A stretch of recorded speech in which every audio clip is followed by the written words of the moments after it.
tan hermoso, por esta palabra, Señor, que tú has preparado para nosotros hoy. Bendícenos, Señor, abre nuestros oídos, nuestro entendimiento, Señor, pon en nosotros un corazón con la disposición de aprender y que podamos, Señor, retener todo lo que tú has preparado. Bendice a los expositores, Señor, en el nombre de Jesús. Amén.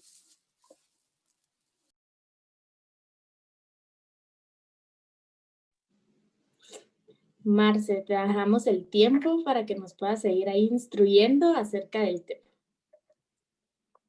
Bueno, qué alegre que estemos aquí todos nuevamente, que nos reunamos y que sigamos aprendiendo, de verdad. Yo estoy bien emocionada y esto es algo que teníamos en nuestro corazón desde marzo por ahí, y el tema que hoy les voy a compartir es uno de los temas que más me apasiona, que más me ha tocado el corazón, de verdad, que más me ha impactado. Y hoy quiero compartirles y de verdad quiero orar otra vez, la verdad. Hoy sí estoy un poco nerviosa, les voy a contar, porque creo que es un tema súper importante y sí voy a volver a orar porque que la presencia de Dios puede estar en medio de nosotros y Él me guíe y me ayude con las palabras y que lo pueda compartir despacito para que se entienda. Entonces, vamos a orar. Señor Jesús, eres bienvenido a este lugar, Jesús. Padre, más que de obtener información, queremos conocerte por medio de la información que hoy vamos a aprender, Jesús, que no solo sea algo vacío, sino que tu Espíritu nos hable el día de hoy, Jesús. Hoy te necesitamos, Señor, y todos los días en realidad te necesitamos para entender y para ponerlo en práctica, Jesús. Te invitamos a esta reunión, te invitamos a esta lección y que todo lo que hagamos lleve honor y gloria a tu nombre, en el nombre de Jesús. Amén. Amén. Estoy bien emocionada de compartirles. Hemos estado hablando de qué era apologética, porque hacemos apologética. Cómo el mundo está esperando una respuesta de parte de nosotros como creyentes. Y la apologética nos enseña que nuestra fe no es una fe que se quiebra. Miren, si algo la apologética me enseñó es que puedo vivir mi vida 100% segura que mi fe no se va a quebrar, porque mi fe no es como el vidrio en las aflicciones se quiebra, sino mi fe depende del Dios del universo que me sostiene y que estoy segura y que mi fe está segura. Y esa seguridad te va a ayudar. Cuando entendemos eso, esa seguridad te va a ayudar a compartir el evangelio sabiendo que estás en lo correcto. Y esto te va a traer experiencias con Dios que van a fortalecer tu fe y realmente fortalecer tu fe. Una fe fuerte le da un testimonio del mundo. En Apocalipsis dice, ellos le han vencido por el poder del testimonio.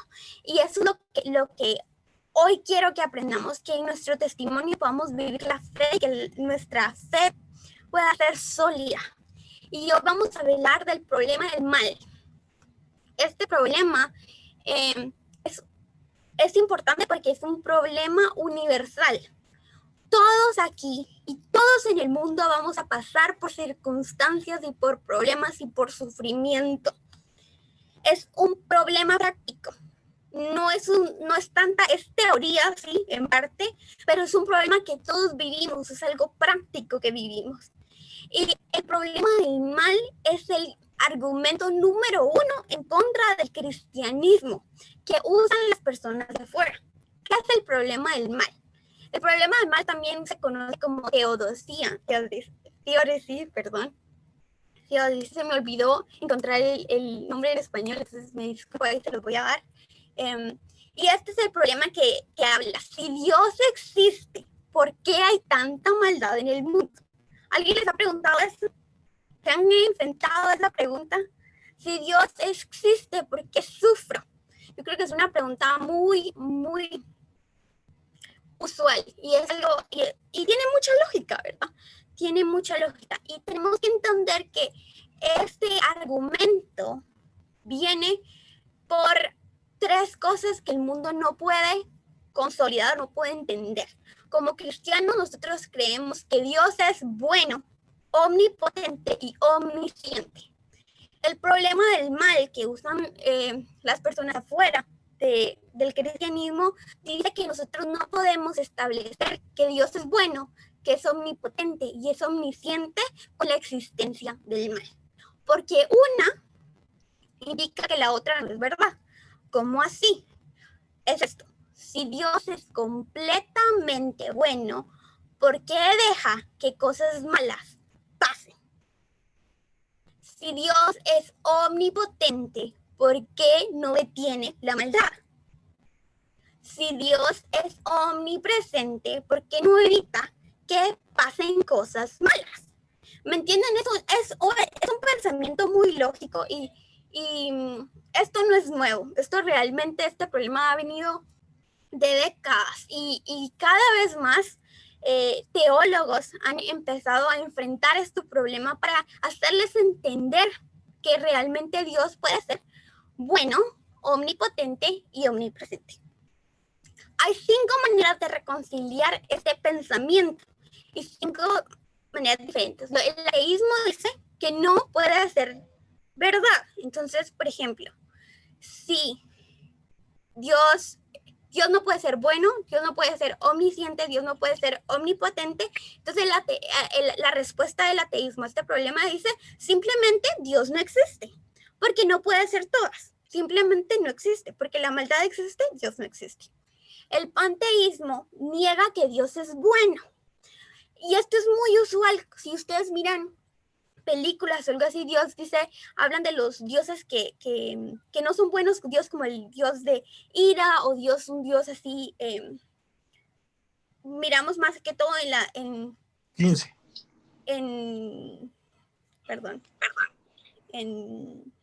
Ay, Dios, se me olvidó. En las películas podemos ver ese Dios enojado que trata de ser un policía y todo, y eso el panteísmo niega que Dios es bueno. El naturalismo moderno y el politeísmo antiguo niega que Dios es poderoso. ¿Y cómo hacen eso? Ellos lo usan usando bastantes dioses. Si miramos los dioses griegos, por ejemplo, no hay un dios porque un dios no puede hacer todas las cosas. Por eso tienen 10, 15 dioses que controlan uno, que controlan las otras cosas. Y en esos dioses hay dioses buenos y dioses malos.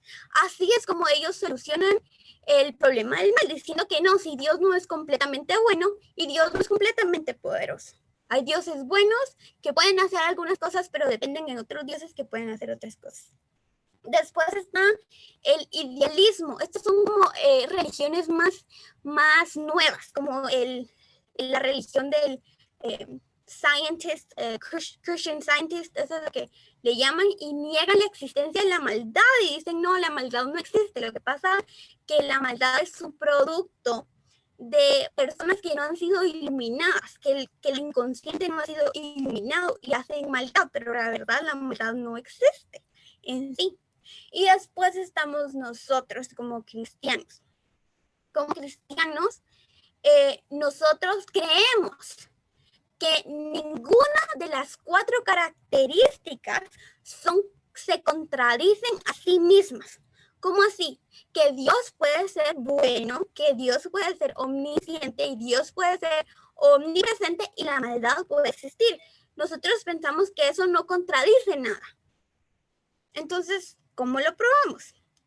¿Cómo enfrentamos los problemas? Bueno, ahí les voy a hacer para este problema, ¿cómo enfrentamos los problemas? No solo es este problema, sino es el problema en general en apologética. Les voy a enseñar. Empezamos basándonos en datos y no en teorías. Cuando uno está hablando con personas que quieran refutar nuestra fe, tenemos que basarnos en datos, no en teorías, porque las teorías han sido manipuladas para apoyar su punto de vista. Entonces no podemos usar teorías, tenemos que usar datos. Y aquí es bien importante, y ahorita vamos a enfocarnos en lo que aprendimos en la primera lección, que es razón y fe, ¿verdad?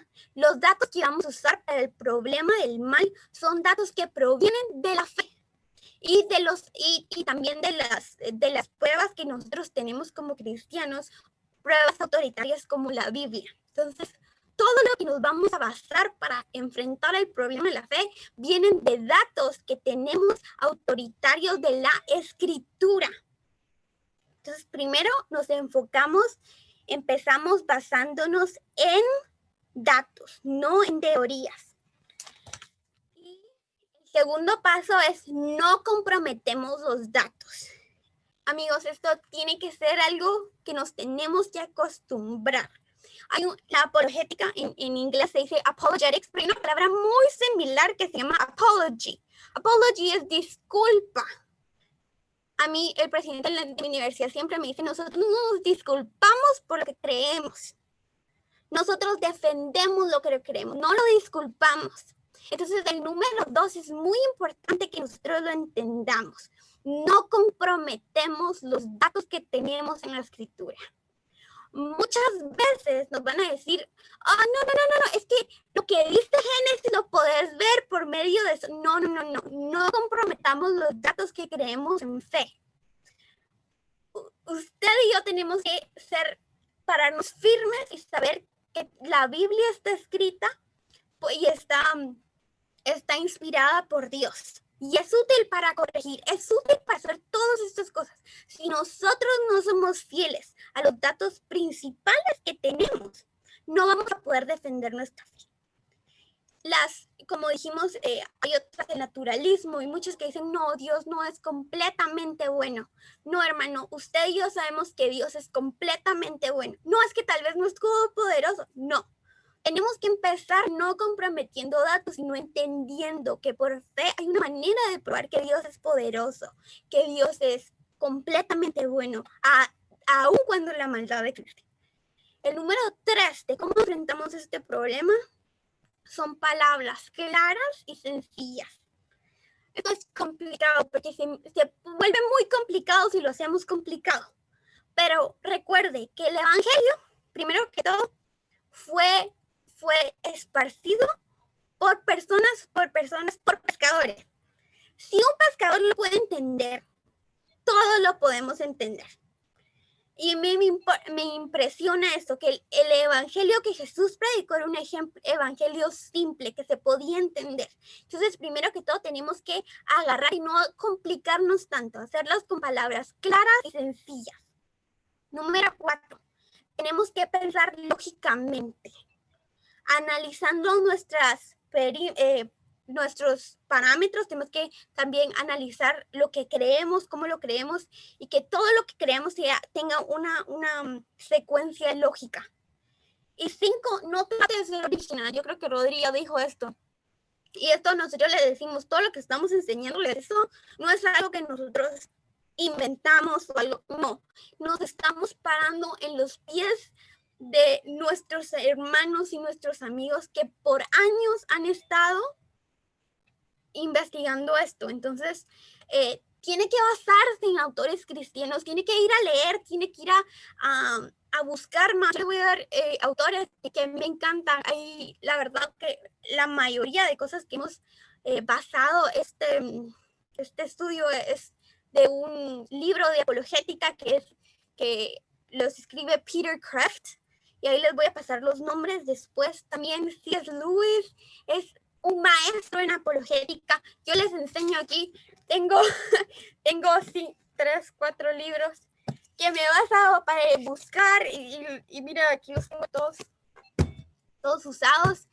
Porque tenemos que buscar y buscar y buscar. Porque Dios no quiere que seamos originales. Dios quiere que usemos las cosas que nuestros hermanos han estudiado y han usado. Y número 6 tenemos que empezar con definiciones claras. La mayoría de personas desvirtúan la apologética o desvirtúan o argumentan usando términos que no son claros. Usted y yo tenemos que usar términos claros. Y cuando les empiecen a hablar de algo o refutar, usted tiene que pensar claramente, ¿y cómo estás usando esa palabra? ¿Cómo definirías la palabra que estás usando? ¿Cómo definirías maldad? ¿Cómo definirías diseño? Y esto nos va a entender y nos va a enseñar algunas presuposiciones que no son válidas. Y por eso estos son los 6 parámetros que vamos a usar para enfrentarnos con el problema del mal. El siguiente, perdón. Vamos a empezar, como ya dijimos, a definir maldad. ¿Qué es maldad? Y para definirlo vamos a ver qué no es maldad. La maldad no es una materia o una entidad. Déjeme decirlo, la maldad no es una persona, no es algo que no es una materia, no la podemos tocar, no la podemos hacer. La maldad no es una materia o una entidad. Las cosas no son malas en sí mismas. Y este principio lo miramos en Génesis. Cuando Dios nos creó, dice que Dios hizo al hombre, hizo todo y dijo que era bueno. Miramos cómo la palabra bueno se repite en Génesis 1 un montón de veces. Y Dios vio que era bueno. Cuando miramos aún el diablo, y en Pedro, cuando dicen la historia, miramos primero que todo que el diablo no es malo, ni siquiera el diablo es malo. ¿Cómo así? Antes de que me linche. El diablo es una criatura que no fue creada mala, una criatura perfecta, era un ángel de luz. El diablo no era malo, el diablo era una creación buena, pero ¿qué pasó? Se corrompió. No podemos entender una corrupción sin el contexto de algo completamente bueno. Algo que es malo no se puede corromper, porque es malo. Solo algo bueno se puede corromper y se puede volver malo. ¿Y qué es la maldad? La maldad está en la escogencia. ¿Cómo si nosotros no somos malos? Y eso quiero que lo entienda bastante bien, porque cuando nos dicen usted es malo como persona, nos está diciendo que uno no somos capaces de ser buenos. Pero eso es mentira. ¿Por qué? Porque Dios dijo que éramos buenos. Dios sabe que nosotros, nuestro origen y la esencia de nosotros es buena. Lo que pasa es que hicimos una decisión mala y abrimos una puerta para que el pecado viniera. ¿Y qué es el pecado? Es tornarnos del propósito original y corrompernos. La maldad, como le dije, no es algo, no es una materia, no es una entidad, pero tampoco es una ilusión. El naturalismo piensa que la maldad no existe, que es una ilusión. No, hermano, usted y yo sabemos que la maldad existe y la maldad es real. Si la maldad no fuera real, Jesús no hubiera venido aquí a destruirla. La maldad no es tangible, pero es real, no es una ilusión. Y esto quiero hablarles, por ejemplo, para hacer un ejemplo, le voy a poner el ejemplo de una manzana. ¿Una manzana es buena? Sí, es buena. Pero ¿qué pasa cuando la manzana se pudre? Porque una manzana se pudre, deja de ser buena. Esa manzana deja de ser buena, pero no niega que la manzana es buena, aunque esta manzana es mala. ¿Y qué pasa cuando una manzana se pudre? Se empieza a degenerar hasta que un día se va a morir y la maldad no va a seguir existiendo. Se va a comer a la manzana y ya. Cuando se come la manzana, la maldad misma se come a sí misma. Por eso la maldad no es una materia. La maldad es una escogencia, la escogencia de tornarse en contra de nuestro propósito original. Vamos a ver. Vamos a ver qué es lo que la maldad es. Agustín define la maldad como un desorden del amor, un desvío de la voluntad original. Es el producto de una mala relación, una diferencia entre la voluntad de Dios y la voluntad de su creación. A mí me encanta y nosotros miramos esto claramente en Génesis. Por eso entender los orígenes bíblicos es tan importante. Si usted no va y revisa Génesis cuidadosamente, usted no va a entender todo esto, porque todo esto viene de los orígenes que la Biblia nos enseña.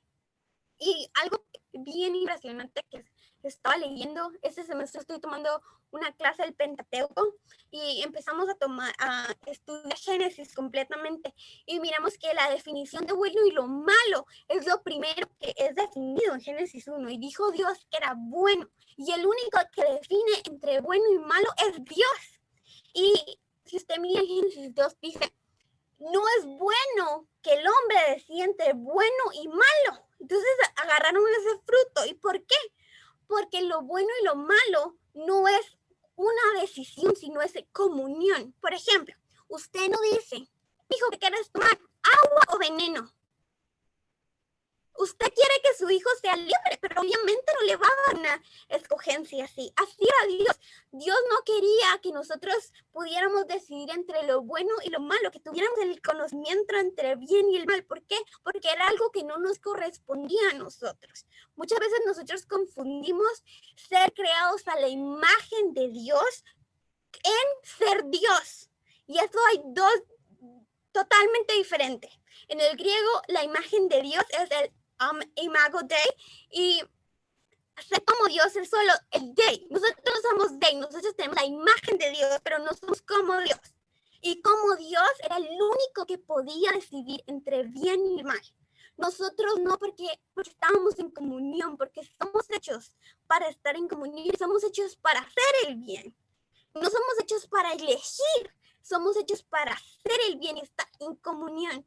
Pero cuando, y ahí todavía puede ver en Génesis 3, cuando Eva va a agarrar el fruto, dice que ella agarró el fruto y vio que era bueno. ¿El fruto era bueno? No era bueno. El fruto no era bueno porque yo no sabía elegir entre el bien y el mal. ¿Por qué? Porque ella estaba creada en estar en comunión, pero cuando se tornó, cuando ella rechazó la voluntad de Dios que le dijo no comas de ese fruto, hizo su voluntad, abrió la puerta para el pecado. Y en las decisiones está la maldad. Hay tipos de maldad. Yo quiero que empecemos a discutir el tipo de maldad y ver. Y es la maldad moral, la maldad natural, la maldad física y la maldad metafísica, que le llaman. La maldad moral cubre los actos voluntarios. Ay, perdón, aquí me confundí. Los actos voluntarios de las personas. Maldad natural se refiere a los desastres naturales. La maldad física es un sufrimiento físico o mental, una angustia, un miedo, un duelo. Y la maldad metafísica, esto se refiere a imperfecciones o a suerte, como la deformidad del cuerpo, personas que son culpables, que salen libres, todos estos son los tipos de maldades. El argumento del mal nos dice, bueno, ustedes hablan de los orígenes y todo y dan una respuesta a la maldad moral, que dicen que son escogencias, que el mundo está como está por la maldad moral, por las escogencias malas. Pero ¿qué pasa con la maldad natural? Nos dicen, ¿qué pasa con la maldad la física, lo que está dentro? ¿Qué pasa con la maldad metafísica? Y todo esto está en Génesis. Cuando nosotros miramos en Génesis 3, el producto del pecado fue las espinas que salieron, ¿se da cuenta? Y fue el dolor del parto. Todo esto creó. ¿Por qué? Porque Dios nos mandó a ser administradores de la tierra, a subyugar la tierra.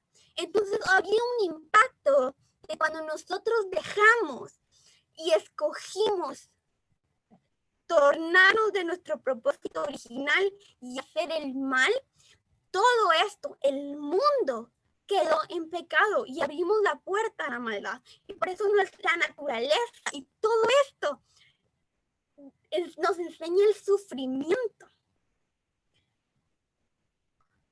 Y entonces vamos a ir otra vez a vamos a encontrar las incongruencias del argumento. Y vamos a ver, ellos dicen, tenemos un Dios todopoderoso. Si Dios es todopoderoso, Él es capaz de crear el mundo que Él quiera. Si es completamente bueno, Él va a preferir un mundo sin sufrimiento o sin maldad. Si el sufrimiento existe, esto prueba que Dios no existe. Entonces aquí vamos a empezar, no sé si tengo, vamos a ver, no. Vamos a empezar analizar eso. Tenemos un Dios todopoderoso, eso lo creemos, eso ya vimos, chequecito. Si Dios es todopoderoso, es capaz de crear el mundo que Él quiera. ¿Eso qué significa? Que Él es capaz de crear el mundo que Él quiera. ¿Puede ser un mundo con sufrimiento? Sí, porque Él es todopoderoso. Él no está limitado. Pero si es completamente bueno, Él va a preferir un mundo sin sufrimiento. ¿Qué pasa si hay un sufrimiento que va más allá, que tiene un propósito? Vamos a ver esto más allá. Si Dios es todopoderoso, Él es capaz de crear el mundo que quiera. ¿Qué pasa si Dios crea un mundo y le da la oportunidad a la creación de tomar una decisión, de tener libre albedrío? Eso quiere decir que su creación puede escoger entre dos cosas. Entonces dice aquí, si Él es completamente bueno, Él va a preferir un mundo sin sufrimiento. Pero Él crea un mundo donde le da libre albedrío. No tiene sentido si yo te digo que quieres cenar pizza o pizza. No te tendrías una elección, no tendrías un libre albedrío. Si Dios es todopoderoso, Él puede crear un mundo con libre albedrío. Si es completamente bueno, va a preferir un mundo sin sufrimiento. A ver, ¿cómo nosotros vamos a saber si Él va a preferir un mundo sin sufrimiento? Isaías nos dice, los pensamientos de Dios son más altos que nuestros pensamientos. Y este argumento dice, nosotros creemos que Dios preferiría un mundo sin sufrimiento. A mí me pone a pensar, ¿y cómo ellos saben? ¿Cómo están seguros que Dios preferiría un mundo sin sufrimiento? ¿Qué pasa si Dios prefiere darnos un libre albedrío? Y el sufrimiento es una consecuencia. Pero el sufrimiento, porque Dios es bueno, tiene un propósito mayor. Entonces miramos que esto realmente no tiene sentido. Que aquí hay unas presuposiciones en el argumento que anulan el argumento. Si Dios es todopoderoso, Dios puede crear el mundo que quiera. Y claramente en la Biblia nos dice que Dios creó un mundo donde tú y yo podemos decidir. Número 2. Dios nos dice que el sufrimiento tiene un propósito. Entonces este argumento no es válido. Porque este argumento, para que fuera válido, tendría que negar, primero que todo, que Dios no nos haya dado un libre albedrío. Y tenemos el bien y el mal. Entonces sabemos que Dios sí nos dio un libre albedrío. Y para crear y que este argumento siga siendo lógico, tendrían que probar que Dios no tiene una buena razón para el sufrimiento. Pero ¿qué pasa? La Biblia nos habla que hay una razón para el sufrimiento. Y entonces aquí podemos ver, y a veces hay otro argumento que quiero meterles aquí, y es el hecho que nos dicen, bueno. Entonces, Dios puede existir, pero no es probable que exista. No solo porque la maldad, sino la cantidad de maldad que hay en el mundo. Es que no es que Dios permita sufrimiento, es que el tamaño del sufrimiento que se mira en el mundo. Un holocausto que mató a 6 millones de personas. Esa maldad no tiene sentido que Dios exista con una maldad tan grande. Y yo me pregunto, ¿a comparación de qué? ¿Cómo comparamos la maldad? Porque una maldad de 6 millones de personas que murieron en el holocausto es muy grande, pero ¿qué pasa con una maldad de 600 personas en un holocausto? ¿Eso no es muy malo? ¿Eso estaría bien? ¿Qué definición usamos de mucha maldad o poca maldad? ¿Cómo comparamos eso? Solo podemos comparar la cantidad de maldad comparando a la cantidad de bondad. Y le digo que es bien curioso que nosotros acá es un problema totalmente humanista, ¿Por qué? Porque decimos, no, es que lo que pasa es que la maldad es culpa de Dios, pero la bondad es culpa del humano. Porque nosotros sabemos hacer cosas buenas, así dice, en la existencia de Dios nosotros lo vimos, ¿verdad? Ay, sí, nosotros podemos ser morales sin Dios, porque lo bueno lo hacemos nosotros, pero lo malo lo hace Dios, y por eso Dios no puede. Hermano, cambiamos roles. La bondad viene de Dios y la maldad viene de nuestras escogencias. ¿Se da cuenta? No podemos determinar que la maldad del mundo es mucha, porque no la podemos comparar o la tendría que comparar a una bondad. La bondad no es mucha. Y cuando miramos las misericordias de Dios, cada mañana son abundantes y nos prueban que Dios existe. El problema es que nuestra vista está limitada por el tiempo y el espacio a comparación de Dios, que mira todo. Como miramos, Dios no vive en el presente, Dios mira todo de principio a fin. Y nosotros miramos este sufrimiento y nos metemos y decimos es mucho. Pero lo que pasa es que nuestra perspectiva está limitada al tiempo, pero Dios mira el evento. Dios mira de principio y a fin, y la cantidad de maldad que para nosotros es ilógica cumple un propósito en la historia de Dios. Las cosas no hacen sentido cuando las miramos tan de cerca. Es cuando miramos la perspectiva completa que podemos entender la verdad. Yo quiero contarles, y vamos a ir ahora a la escritura, y alguien que lo vivió, Job. Estoy tan emocionada y contarles esto. La verdad, Job es uno de mis libros preferidos. Y miramos eso, la verdad, en Job.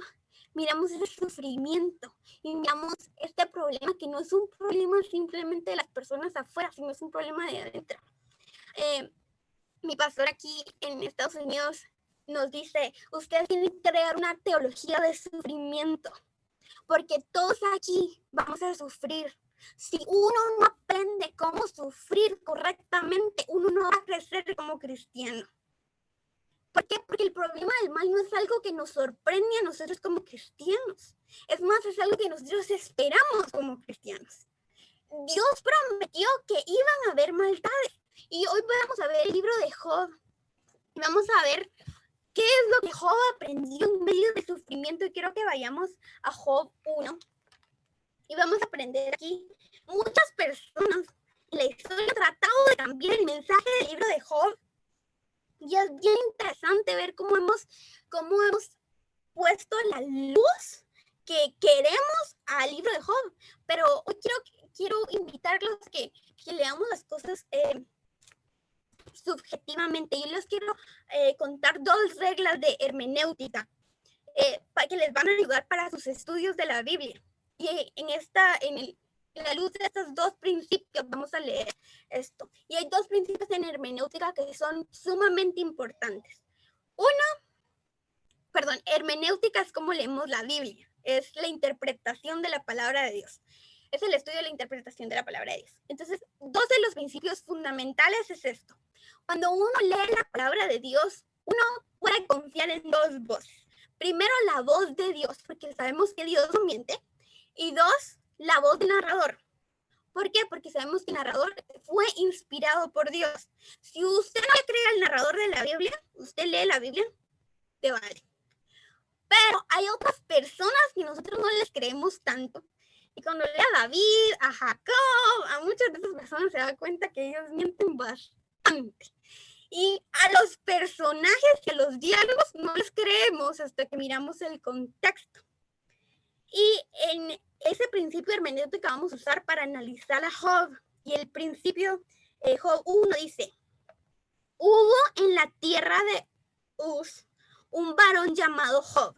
Y era este hombre perfecto y recto, temeroso de Dios y apartado del mal. Esta es la voz del narrador. Entonces nosotros le creemos al narrador. Entonces, ¿qué era Job? Era un hombre perfecto, recto, temeroso de Dios. Vamos a seguir. Verso 8. Y Jehová dijo a Satanás, ¿no has considerado mi siervo Job, que no hay otro como él en la tierra, varón perfecto, recto y temeroso de Dios y apartado del mal. Nuestra segunda, principio de hermenéutica. Cuando Dios dice algo, así es. Entonces, ¿qué es? ¿Qué era Job? Job era perfecto, era temeroso de Dios y era apartado de mal. Usted sabe que sigue en Job, ¿verdad? En el 8 Dios le da permiso a Satanás para que le haga y que le venga la destrucción. Muere su familia. Todas sus cosas son quitadas. Tienen enfermedades. Y él está pasando el problema del mar. Y en medio de todo esto, muchas personas dicen, es que Job tenía miedo. No, eso no cabe. Eso no cabe en los principios de hermenéutica. ¿Por qué? Porque Dios mismo dijo que él era bueno, él era perfecto y era temeroso del mal. Pero entonces, ¿por qué le pasan cosas malas a personas buenas? ¿Por qué? Y esto es lo que Job decía, y a mí me encanta, y vamos a hacer este ejemplo bien rapidito. Pero hay dos cosas que tenemos que aprender de Job. Primero que todo, cuando leemos Job y leemos el diálogo de Job, miramos que Job, primero que todo, no le habló a sus amigos precisamente. El Job, todo lo que dice Job está escrito en una forma literaria que es el lamento, que es una oración. Todo lo que Job dice es una oración para Dios, primero que todo. Y usted mira el problema de Job. Job tiene un problema en el corazón y él dice, Señor, yo quiero ir delante de ti a juicio. Quiero que miremos que por qué me está pasando esto. Yo soy inocente. ¿Y Job era inocente? Job era inocente. Dios dio testimonio de él, pero ¿por qué cosas malas pasan? Y después miramos y algo que Job nos tiene que enseñar es esto. Job nunca culpó al enemigo. Job dijo, voy a hablar a Dios y voy a ir delante de Dios. ¿Por qué? Porque sabía que la vida de Job no estaba en las manos del enemigo o no era algo que la maldad lo podía tocar. ¿Por qué? Porque él sabía que él estaba en las manos de Dios. Usted y yo muchas veces cuando la maldad ataca en nuestras vidas, nosotros miramos, ¿qué está pasando? La maldad, ¿por qué yo no me merezco esto? El enemigo me está tratando de tocar y todo esto. Y muchas veces sí es cierto, hay batallas espirituales que tenemos, pero Job reconocía algo, que él estaba en las manos de Dios y que la maldad no lo podía tocar, que el diablo no lo podía tocar porque él estaba en las manos de Dios. Y después cuando él empieza a discutir con Dios y le dice, Dios, por favor, o sea, yo soy inocente y todo. Y vamos a ir en el capítulo 39. Al 38, perdón. 38. Y dice que Jehová empieza a hablarle a Job. Y aquí es cuando Job le está preguntando, ¿por qué hay tanta maldad? ¿Por qué me está pasando lo que me pasa? Y aquí es lo que Dios le contesta. A mí me encanta este versículo. Dice, ¿quién es que oscurece el consejo con palabras y sabiduría? Ahora ciñete como varón tus lomos. Yo te preguntaré y tú me contestarás. ¿Dónde estabas tú cuando yo fundaba la tierra? Házmelo saber si tienes inteligencia. ¿Quién ordenó sus medidas? Si lo sabes. Vamos a saltarnos al verso 16. Dice, has entrado tú hasta las fuentes del mar y has andado escudriñando el abismo. ¿Te has sido descubiertas las puertas de la muerte? ¿Y has visto las puertas de la sombra de muerte? ¿Has considerado tú hasta las anchuras de la tierra? Declara si sabes todo esto. En el versículo 39 Dios le sigue preguntando y dice, 39:5, ¿quién echó libre al asno montés? ¿Y quién soltó sus ataduras? Al cual yo puse casa en la soledad y sus moradas en lugares estériles. Se burla de la multitud de la ciudad, no oye las voces del arriero. Los ocultos de los montes es su pasto y anda buscando toda cosa verde. Después vamos a ir hasta el 47. Dice, ciñete ahora otra vez como varón tus lomos. Yo te preguntaré y tú me responderás. Verso 9, ¿tienes tú un brazo como el de Dios? Verso 11, derrama el ardor de tu ira. Mira todo altivo y abátelo. Mira todo soberbio y humíllalo y quebranta a los impíos en su sitio. Después miramos el verso 14, del 14 al 24, Dios habla de estas criaturas mitológicas y aparece el Leviatán y dice, ¿y tú vas a sacar el Leviatán? Tú lo creaste, tú lo hiciste. Y a mí me impacta cuando miramos estas dos figuras, son figuras mitológicas que eran peligrosas y Dios le dice, ¿tú los controlas? ¿Tú pusiste las estrellas en el lugar? ¿Tú lo hiciste? Y él estaba sufriendo y ahora nosotros nos preguntamos, Padre, no le respondiste nada. Tú le diste más preguntas, te enseñaste. Pero al final, miramos en el verso 42 la respuesta de Job a todo lo que Dios le dijo. Y 42 dice, yo conozco que todo lo puedes y que no hay pensamiento que se esconda de ti. ¿Quién es el que oscurece el consejo sin entendimiento? Por tanto, yo hablaba lo que no entendía, cosas demasiado maravillosas para mí que yo no comprendía.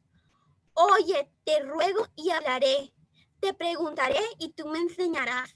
De oídas te había oído, mas ahora mis ojos te ven. Hermano, el sufrimiento, cuando Dios le habló, Dios no le dijo, ay, es que está sufriendo porque yo hice una apuesta con el enemigo. No, Dios habló y le dijo, ¿qué autoridad tienes tú para decirme qué hacer? ¿Qué autoridad tienes tú para decirme que no te mereces sufrir? Cuando Job dijo, ¿por qué estamos sufriendo? Dios nos enseñó que Dios es un Dios peligroso que no podemos controlar. A veces no podemos. El problema del mal para nosotros cristianos es esto. Tenemos un Dios todopoderoso que nosotros no controlamos y que no podemos decir, Señor, no me puedes hacer sufrir así. No es justo. Usted y yo no estamos en la posición de decirle a Dios qué hacer. Y le voy a contar algo que nosotros tenemos que aprender en el problema del mal, es que el sufrimiento nos trae una visión, nos expande la visión. El sufrimiento de Job le hizo entender, te había oído, mas ahora mis ojos te ven. Padre, yo quería controlarte y te quería enseñar que tú me tendrías que dar una vida de felicidad, una vida con carro, una vida de esto, pero Dios le dice, no. Yo te doy lo que yo quiera. ¿Por qué? Porque tú no me puedes controlar. Porque tenemos un Dios que hace cosas que van encima, que no entendemos. Y la maldad en el mundo tiene un propósito. La maldad que nos pasa a nosotros tiene un propósito. ¿Cuál es? No sabemos, no lo entendemos. ¿Por qué? Porque no podemos controlar a Dios. Pero sabemos que hay un propósito. ¿Por qué? Porque en ningún momento, Dios dijo que no íbamos a tener sufrimiento. El cristianismo jamás negó la existencia del sufrimiento y la maldad. El cristianismo dice, sí, hay una maldad, pero es una escogencia que nosotros estamos. Sí, la maldad existe, pero la maldad es temporal y la maldad nos ayuda a expandir una visión que nos ayuda a entender a Dios. Nosotros pensamos que si Dios existe, Dios nos tendría que dar un ambiente agradable para vivir. Se confundió de religión. Déjenme decirle, vamos a ir a Juan. Vamos a ir a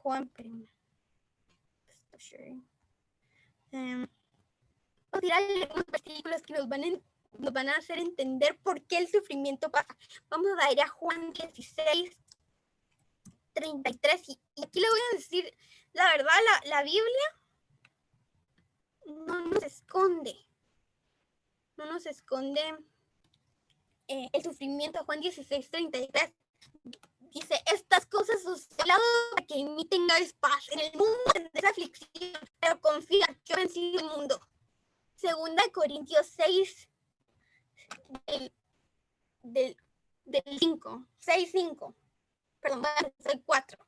Sino que en todo nos recordamos a nosotros mismos como ministros de Dios, en muchas perseverancias, en aflicciones, en privaciones, en angustias, en azotes, en cárceles, en tumultos, en trabajos, en desvelos, en ayunos, en pureza, en conocimiento, en paciencia, en bondad, en el espíritu, en el amor sincero. Mire, en azoteos, en cárceles. La Biblia nos dice que vamos a sufrir. 1 Corintios 4:17.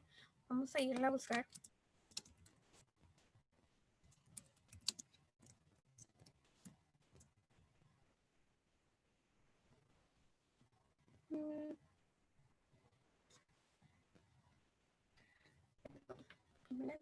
Segunda de Corintios 4:17. Dice, porque esta leve tribulación momentánea, porque esta leve tribulación momentánea produce en nosotros cada vez más excelente y eterno peso de gloria, no mirando nosotros las cosas que se ven, sino las que no se ven, pues las cosas que se ven son temporales, pero las cosas que no se ven son eternas. Hermano, el sufrimiento tiene un propósito y nosotros no miramos el propósito, pero sabemos que es temporal.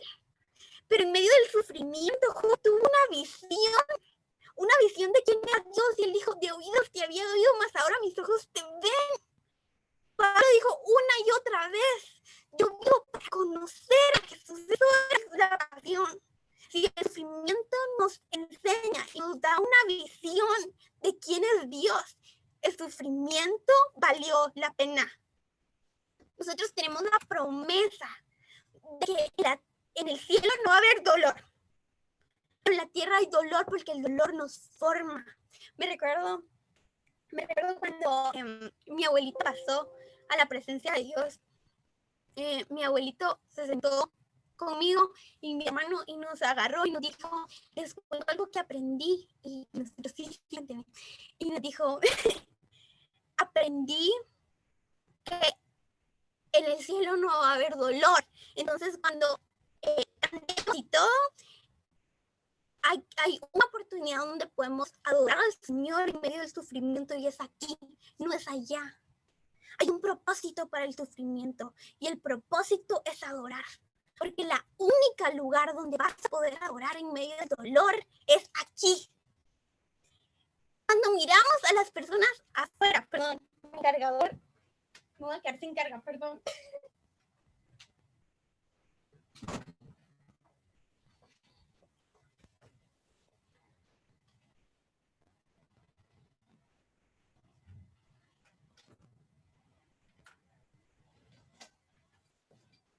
Perdón. Cuando miramos el sufrimiento, miramos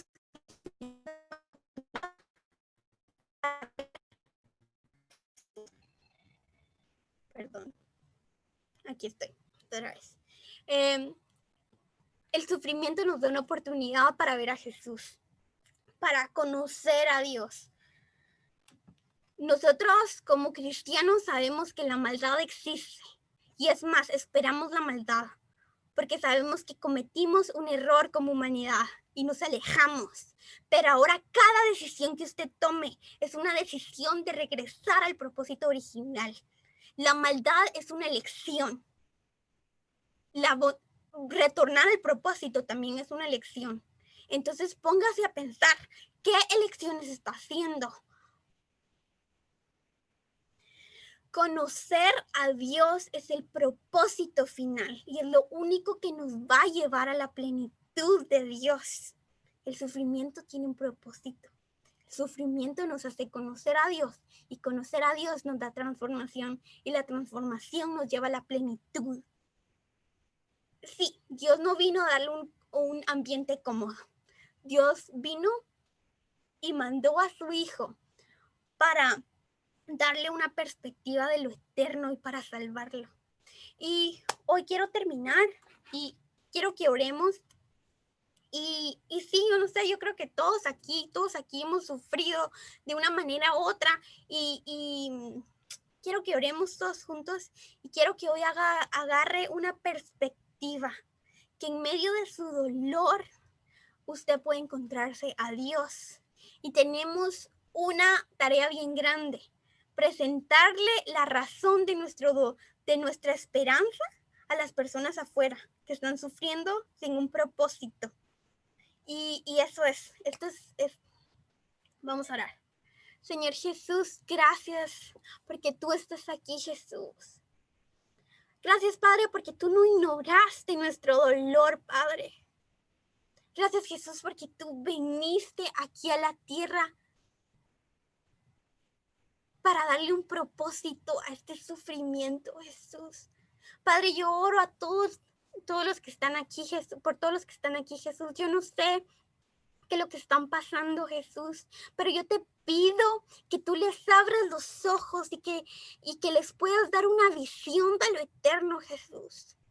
Una visión que haga que las tribulaciones del tiempo presente no se comparen, Jesús. Padre, yo oro por todos los que están aquí, Jesús. Y yo te pido que tengamos experiencias que puedan abrir nuestros ojos y puedan abrir nuestra perspectiva, Jesús. Padre, te aceptamos y te permitimos que vengas aquí, Padre, porque conocemos que hay dolor, pero conocemos que hay sanidad y conocemos que el dolor se nota por tu bondad, Señor, porque no hubiera corrupción si no hay una completa bondad, y la completa bondad la atribuimos a ti, papá. Y hoy te abrimos nuestros corazones para que tú nos enseñes y que tú puedas usar este dolor para transformar cada área en nuestra vida, Jesús. Te bendecimos, te amamos, en el nombre poderoso de Jesús. Amén y amén. Gracias, Marce, por haber compartido el día de hoy. Qué gran tema. De verdad, las sesiones, les recuerdo que están siendo grabadas, van a estar siendo publicadas en las redes de jóvenes y en la red de la iglesia. También las notas están ahí siendo publicadas si las quieren. Inviten, los invito a que puedan invitar a más gente para que se puedan conectar. La verdad es que es una gran oportunidad. Y bueno, antes de despedirnos, para finalizar, pues haremos otra oración. Así que, Adriana, te dejo el tiempo. Ok, que el Señor les bendiga. Gracias, Meli, por esta oportunidad. Gracias, Marce, por esta palabra. Sé que para todos es de bendición. Hay cosas que nosotros no las vamos a entender nunca, ¿verdad?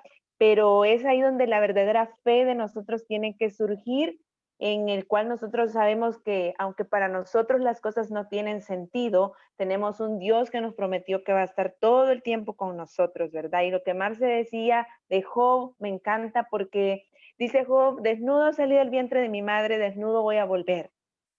Jehová dio, Jehová quitó, sea el nombre de él bendito, ¿verdad? Entonces lo que tenemos que hacer es adorar al Señor y aprender de esos procesos. Así que gracias, para mí fue de mucha bendición esta palabra, y así que espero que para cada uno de ustedes, y que el próximo martes también estemos aquí, siempre aprendiendo de Dios. Así que cierre sus ojos y vamos a orar. Dios, te damos gracias por esta palabra, Señor, que pudimos aprender. Te doy gracias por cada uno de los que están acá, Señor, y de los que no pudieron estar también, para que tú nos ayudes a que podamos seguir aprendiendo, Padre. Sabemos que necesitamos saber más de ti, de tu palabra, buscarte, Señor, con todo nuestro corazón, para poder, Señor, salir adelante en medio de todo lo que venga a nuestra vida. Danos fuerza, Señor, ayúdanos, renueva nuestras mentes y nuestros corazones para poder entender, Padre, lo que tú quieres con nosotros, Señor. ¿Cuál es el propósito que tienes para con cada uno de nosotros y hacia donde tú nos llevas, Padre? Te damos las gracias, bendecimos la vida de Marcela, Señor, que tú la ayudes, la uses, Padre, la levantes y la sigas llenando de tu Espíritu Santo. Bendice a cada uno de los que estamos acá y que sea una noche grata para cada uno. En el nombre de Jesús, amén y amén. Que el Señor les bendiga.